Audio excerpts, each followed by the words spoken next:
Consideremos o problema de bombeamento de água para um reservatório de uma edificação.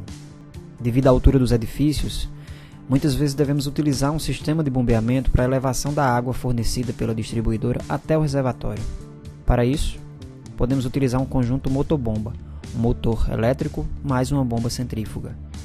Podemos usar, por exemplo, um conjunto motobomba do tipo trifásico e, para isso, necessitaremos de um contactor para acionamento do motor. Para o correto controle de volume de água dentro do reservatório, são utilizados 2 sensores de nível. Esses sensores funcionam como chaves simples, ou botões, que quando estão submersos, seus contatos estão fechados, e quando não estão submersos, seus contatos estão abertos.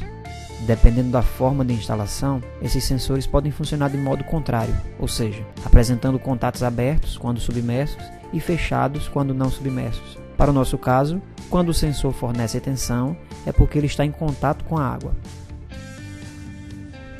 O sensor de baixo é usado para fornecer uma informação de que o reservatório está com nível mínimo ou crítico de água. Já o sensor de cima é usado para fornecer uma informação de que o reservatório está com nível máximo.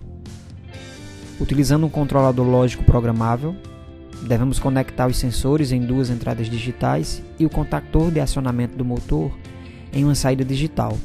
Finalmente, acrescentaremos em uma entrada uma chave seletora de 2 posições que inibirá ou não a execução do controle pelo CLP, além de um sinalizador em uma saída para indicar quando ocorrer uma falha no sistema de controle. O funcionamento do sistema deve ocorrer da seguinte forma: o nível de água deve ser mantido entre os níveis mínimo e máximo, estabelecidos pelos 2 sensores, fazendo com que a caixa não fique totalmente vazia ou possa transbordar. Quando o nível de água estiver abaixo do mínimo, nenhum dos sensores está submerso e, portanto, nenhum sensor está enviando tensão para o CLP.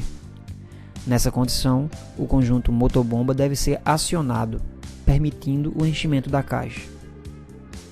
Durante o enchimento da caixa, inicialmente o sensor de nível baixo fica submerso e começa a enviar tensão para a entrada do CLP. Quando o volume de água atingir o nível máximo, o sensor de nível alto também passa a enviar tensão ao CLP. Nessa condição, quando os 2 sensores estiverem enviando tensão, o conjunto motobomba deve ser desligado. Com a caixa cheia, ocorrerá o consumo natural do volume de água e, então, o nível começa a descer. Inicialmente, o sensor de nível alto deixa de mandar tensão para o CLP, pois ele vai deixar de ficar submerso. Nessa condição, apenas o sensor de nível baixo está mandando tensão para o CLP. O conjunto motobomba ainda não deve ser religado, pois ainda há muita água na caixa. Então, quando o nível de água atingir o nível mínimo, os 2 sensores deixarão de mandar tensão para o CLP. Nesse momento, o motor deve ser religado e o ciclo se repete. Em resumo, o conjunto motor-bomba deve ser ligado sempre que nenhum sensor estiver mandando tensão para o CLP, pois nenhum estará coberto por água, e deve ser desligado sempre que os 2 sensores estiverem mandando tensão para o CLP, pois nesse caso os 2 sensores estarão submersos.